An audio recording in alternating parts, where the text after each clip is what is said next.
Hello everybody, my name is True. Welcome to this week's True Review, where we are going to be looking at Submerged by Uppercut Games. This is the Xbox One version of the game, which releases on Friday the 7th of August, and it's already released on other platforms, Steam and PS4. Submerged is set in a post-apocalyptic world where the water levels have risen and consumed the old world. You play the role of Miku, who travels around with her younger brother, who's been mortally wounded from events that transpired before the game starts. The main objective of the game is to find 10 supply crates which will help nurse Miku's brother back to health. Miku has the use of a small fishing boat in order to traverse the waterways of the city, in order that she can find the 10 crates required to bring her brother back to full health. The crates themselves are usually found on 10 of the highest buildings which remain in the city. Now, the game is described as combat free, and I can confirm that I have played the game through its entirety, and it is true to its word, it is indeed combat free. So I initially thought before I started playing, well, what's going to be the hook of the game? I was really looking forward to the exploration aspect of it, but the problem with it is, once you've got the first couple of crates, it is pretty much the same thing all the way through. The game in effect is one giant collectibles hunt, and if you're only in it for the story, then it's a very short game. The 10 crates could be collected in as little as an hour and a half, 2 hours probably maximum.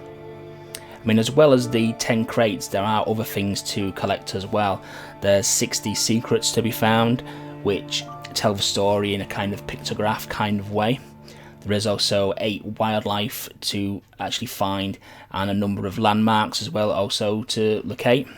There is also 26 boat parts as well, which give a kind of turbo boost to the fishing boat which Miku controls. Graphically, the game is a mixed bag. From a distance, some of the cityscapes look very nice at times, but the problems arise when you get up close. The textures become very bland, there's clipping issues with the graphics, and the textures used throughout the game tend to be the same. There's not much variation at all from building to building, which is very unusual, because obviously a real life city is built up over time. A city doesn't just spring up out of the earth. You can't just have a pop-up city. Architecture changes through the decades, and you'd usually expect to find different types of architecture, different styles for a city, but this city is all the same. There's not much variation between any of the buildings whatsoever. There is a day-night cycle and weather effects also in the game, but neither have an effect on the gameplay. Musically, I really love the score of this game. It fits the setting really well. It's actually by a BAFTA award-winning composer by the name of Jeff Van Dyck. He's managed to capture the game's tone and come up with a tranquil yet haunting soundtrack, which kind of promotes that aspect of isolation in the game. So that's really a good strong point of the game. Now, my main concern going into this game, if I'm honest with you, was because it said it was going to be non-combat. I was thinking, well, what's it going to have as a hook to keep you wanting to play? And unfortunately, it doesn't deliver. It is an exploration game at heart. You've got your 10 crates to find, like I said previously, and if you're just literally in it for the story, you're not in it for achievements or anything like that, you are going to complete the game very quickly. Like I say, 1.5 to 2 hours possibly. And even if you go get all the collectibles, which include 60 secrets, 26 boat parts, and there's 8 wildlife to find, 8 landmarks I think there was, or 8 to 10 landmarks. I mean, even once you've got all those, the game took me about 5-6 hours to actually complete. So the problem with it is one giant collectibles hunt. So without the aspect of combat, they needed something to change it, to vary it. And it's like with the boat parts, it makes me think there was something else there, another idea there that they was going to implement. Because why can your boat speed up? I mean, you speed up for a reason. You need to get somewhere fast. There's a sense of urgency. There's nothing to kill you in this game. There's nothing on the waterways to dodge, to chase you. They could have done like a tornado appearing or something, or some kind of wind effects, or a whirlpool or something, and you maybe had to get away from it in the boat. Or maybe some kind of deadly predator, a shark maybe. I mean, there is a giant whale kind of type creature, which jumps out in the water. But something that would maybe just damage your boat. I mean, not kill you, because they didn't want combat or anything like that, but just something that set you back really and just give you an additional challenge, just something to avoid. And as well, like I say, that makes me think there was some kind of other idea there which was abandoned, because the boost collectibles just don't make sense in the context of the game.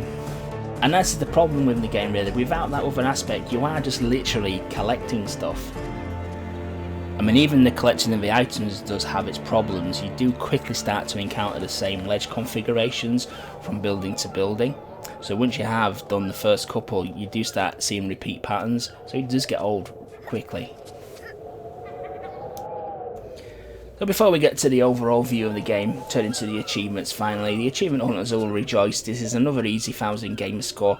As you can imagine, a game that relies heavily on collectibles, there's going to be an achievement for each of the collectible sets. And there's a few other miscellaneous ones, as well as one for completing the game in its entirety. None of it's too difficult, and like I say, the game was completed in about 5 to 6 hours, and all the achievements obtained, so it's a very easy 1000 points gamer score. So overall then, I did a bit of digging around and I believe they're going to be charging £15.99 for this game, and to be honest with you, that's quite a high price for what content you actually get on offer. As I mentioned previously, if you are solely in it for the game and the story, you are going to complete the game in a couple of hours, which is very short for £15.99, especially when you can compare it to what else you could get for that similar price. There's no replayability to the game as well. Once you have completed it, there's nothing to draw you back in there. You've basically seen everything the game has to offer. They maybe could have implemented an arcadey kind of mode where you maybe had to scale buildings as quickly as you possibly could, or maybe you had to scale the buildings and the water was rising, which would obviously go with the theme of the game as well. Just something kind of like a time attack or an arcadey kind of mode, just something that would draw you back into the game and give you a reason to keep playing. Because at the moment, once you have cleared the story and all the achievements, you're not going to play this game again. You're not going to keep playing this game beyond its completion. The game does have a slight performance issue as well. The longer you play the game, the frame rate becomes choppier in places, dropping to as little as 10 frames a second on occasions. You can rectify the problem by doing a full restart of the game, but it's something you really shouldn't be having to do. I'm not sure if other platforms suffer from the same problem, but it is something that does affect the Xbox One version from my experience of playing the game.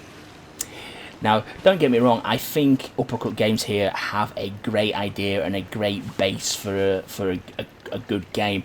Maybe if we see a Submerged 2, they can expand on the idea and add a bit more variety to the gameplay, because at the moment it is just, as I've mentioned previously, a giant collectibles hunt, and people have varied opinions on collectibles. Some people detest them and other people love to get the things. I mean, if you love collectible hunts, then this is definitely the game for you, but I do think they've got a great basis of an idea here.